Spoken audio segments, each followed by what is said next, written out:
Bonjour, je m'appelle le singe furieux. Vous avez vu ma gueule?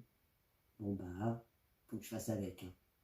Alors j'avais dit à Nina comme ça, trouve-moi une histoire de singe, quelque chose de drôle. Elle a rien trouvé. Elle a même pas un bouquin de singe. Alors si vous en avez, on est preneur. En attendant, je vais vous raconter l'histoire d'Épaminondas.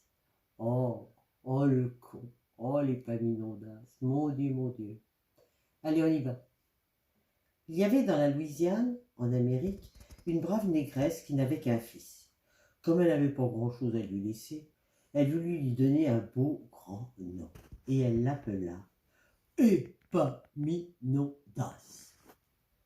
ce qui était le nom d'un général grec de l'ancien temps qui gagna deux célèbres batailles. Épaminondas avait donc un nom glorieux, et il n'en était pas plus fier pour ça. Il avait l'habitude d'aller très souvent voir sa marraine qui lui donnait toujours quelque chose. Un jour, elle lui donna un beau morceau de gâteau de Savoie. Ne le perds pas, Épaminondas, dit-elle. Tiens-le bien serré. Sois tranquille, marraine, dit Épaminondas. Il ferma le poing et serra si bien le gâteau que quand il arriva chez sa maman, il ne restait plus qu'une poignée de miettes. Qu'est-ce que tu apportes là, Épaminondas, dit sa maman. Du gâteau, maman, dit Épaminondas. Du gâteau de ma vie. Qu'est-ce que tu as fait du bon sens que je t'ai donné à ta naissance? Mais quelle manière de porter un gâteau? La manière de porter un gâteau, c'est de l'envelopper proprement dans un papier fin, de le mettre dans la coiffe de son chapeau, et puis on met son chapeau sur la tête et on revient tranquillement à la maison. Tu comprends, Épaminondas? Oui, maman, dit Épaminondas. Quelques jours après, il retourna chez sa marraine et elle lui donna une motte de beurre pour sa maman. Du joli beurre bien frais. Épaminondas l'enveloppa soigneusement dans un papier fin et il le mit dans la coiffe de son chapeau. Putain, j'ai les bras trop courts. Et puis il mit son chapeau sur sa tête et il revint tranquillement à la maison.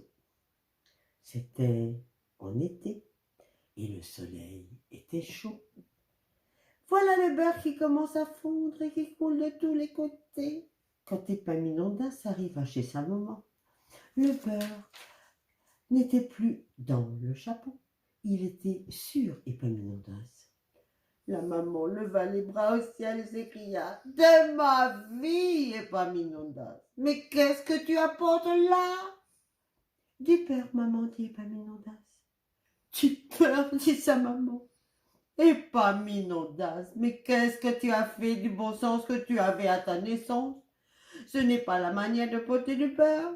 La manière de porter le beurre, c'est de l'envelopper avec des feuilles fraîches, bien serrées, et le long du chemin de le tremper dans le ruisseau, et de le tremper encore et encore, et puis après on le prend dans ses mains, on la porte à la maison, tu comprends?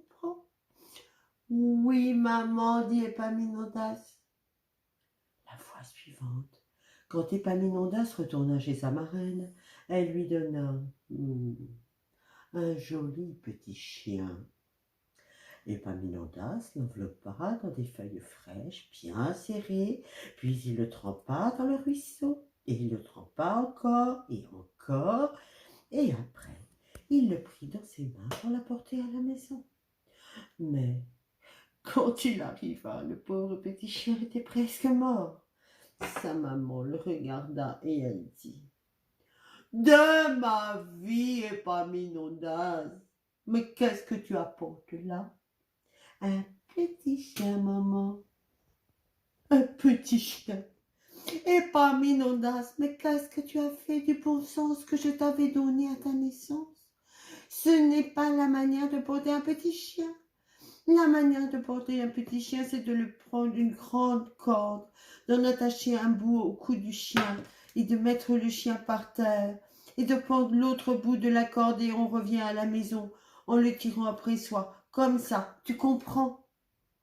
Très bien, maman, dit Épaminondas. Quand il revint chez sa marraine, elle lui donna un pain tout frais, un joli pain à la croûte dorée. Épaminondas prit une longue corde, il en attacha un bout autour du pain, et puis il mit le pain par terre, et prit l'autre bout de la corde, et il revint à la maison en tirant le pain après soi, comme ça. Quand il arriva, sa maman regarda la chose au bout de la corde, et elle dit: « De ma vie, Épaminondas, mais qu'est-ce que tu apportes là ?» « Un pain, maman, dit Épaminondas. C'est ma reine qui me l'a donné. »« Un pain, dit la maman. »« Oh, Épaminondas, Épaminondas, tu n'as point de bon sens et tu n'en as jamais eu et tu n'en auras jamais point. Tu n'iras plus chez ta marraine. C'est moi qui irai maintenant. Je t'expliquerai plus jamais rien. » Le lendemain, sa maman se prépara pour aller chez la marraine et elle dit: « Je vais te dire une chose, Épaminondas. Tu vois bien ces 6 petits pâtés que j'ai juste fini de cuire. Je les ai mis devant la porte pour les faire refroidir. Tu les protégeras du chat et du chien. Et si tu as besoin de sortir, fais attention comment tu passes dessus, n'est-ce pas? » « Oui, maman, dit Épaminondas. » La maman mit son bonnet, son châle et elle s'en alla chez la marraine. Les 6 petits pâtés, tout en rang, refroidissaient sur le seuil de la porte. Et comme Épaminondas voulait sortir, il fit bien attention comment il passait sur les pâtés. 1, 3, 4, 5, 6. Il mit son pied bien exactement au milieu de chacun d'eux. Et savez-vous, mes enfants, ce qui arriva quand la maman rentra?